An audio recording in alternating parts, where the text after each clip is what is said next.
Welcome to Worked Up. This is where we make sense of the wild ride that is working life. We tackle the experiences that bring out the best in us and occasionally the worst.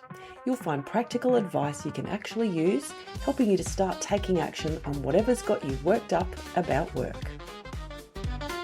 Welcome back to the podcast. Today we are talking about having tough conversations as a leader. Whether you're managing one person or a large team, there are going to be times where those conversations are just inevitable. I've noticed that many leaders are much more comfortable recruiting, training, and supporting people than they are in having corrective conversations. It could be that someone's underperforming, they might be consistently late, maybe someone's behaviour is frustrating the rest of the team.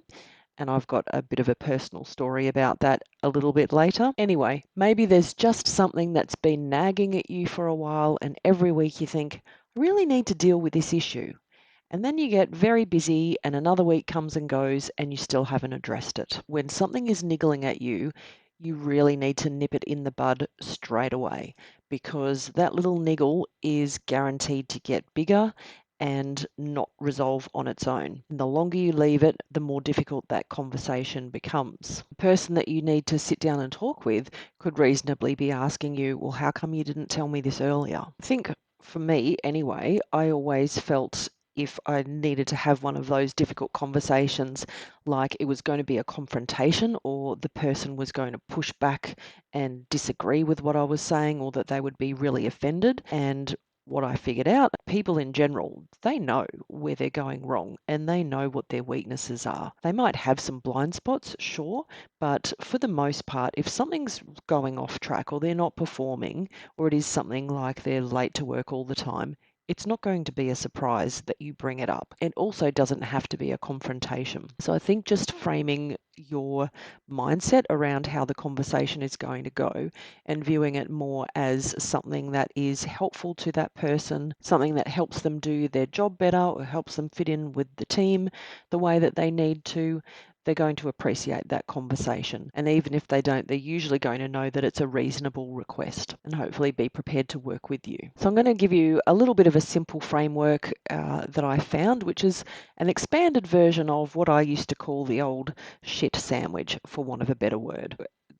Let's call it a poo sandwich. So the poo sandwich is you start with something good. So, hey, Jim Bob, you're doing a really great job with the customers. Everybody responds well to you. You've got a great phone manner. I've noticed that you're a bit slower on getting the quotes through and KPIs are blowing out. Let's relook at what's happening for you so that we can work that out. You're a valuable member of the team and know that this is just something that can be easily worked on and you're totally capable of this. So that's the poo sandwich. Something good, what you want fixed, and then something good again to show the person that you value them. The framework that I want to show you is something that has 7 parts to it. So the first part is have the conversation in private. It might sound obvious, but it's worth saying it's not a great idea to have these conversations in front of other people. While you might think that it's something minor, the person who is receiving that message could feel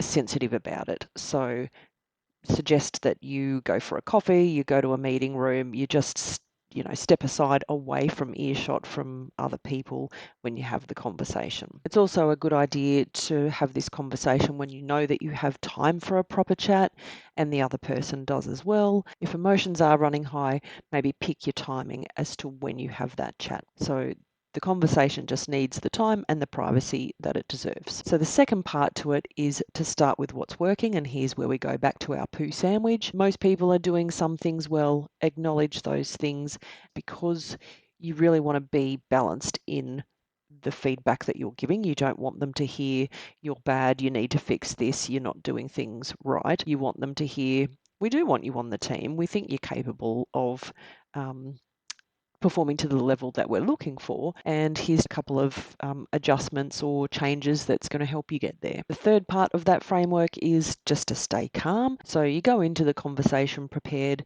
think beforehand about what you want to say, try not to rehearse what you want to say, but have a good idea about what the message is and think of the examples that you're wanting to use. The calmer you are, the more likely the other person is able to hear the message and not freak out and think this is a really big deal. To clarify, I'm not talking about those performance management conversations here where it's more serious and you're having to follow a strict process. So that probably deserves to be a whole other podcast on its own. So the fourth part of it is to ask permission, and it could just be something simple like, "Hey, Jim Bob, can I give you some feedback about something I've noticed?" It's a small thing, but it just changes the tone of the conversation. So step 5 is explaining why you're raising it. So you tell them why you're having the conversation. Perhaps it's impacting clients. Perhaps it's creating extra work for their teammates. Maybe it's just holding them back from performing at their best. So give them that context. Step 6 is giving them the feedback. So you really want to be specific so they know exactly what you're talking about. They can think back in their mind, "Oh yes, I know I do that," or "I remember that happening."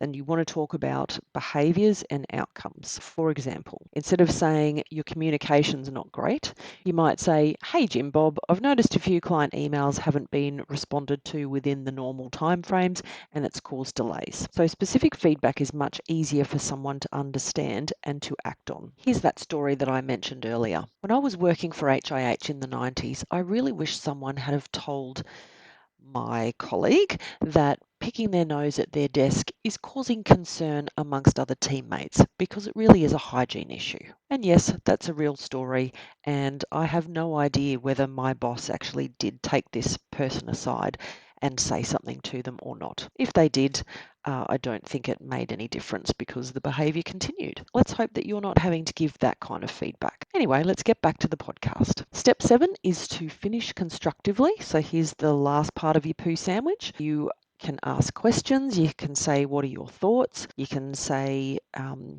"Is there something that you're not aware of?" You can ask, "What support do they need? What else they might think would help them to improve?" You can make it a conversation rather than a lecture. It's like you and the person working together to bring them along, not you telling them where they're wrong and then just leaving them to it. So as I touched on before, I would not assume that they're going to be shocked. I've definitely noticed that people know or they've got a good awareness of a lot of their own weaknesses and downfalls. So, they know they're running late. They will know if they're missing deadlines or if clients are not responding well to them. If you make sure that you deliver that feedback respectfully and with a genuine intent to help the person, it will be less of a surprise than you might think. And this is particularly so when you have those conversations early. So I do want to acknowledge that not everyone is going to love hearing what you've got to say.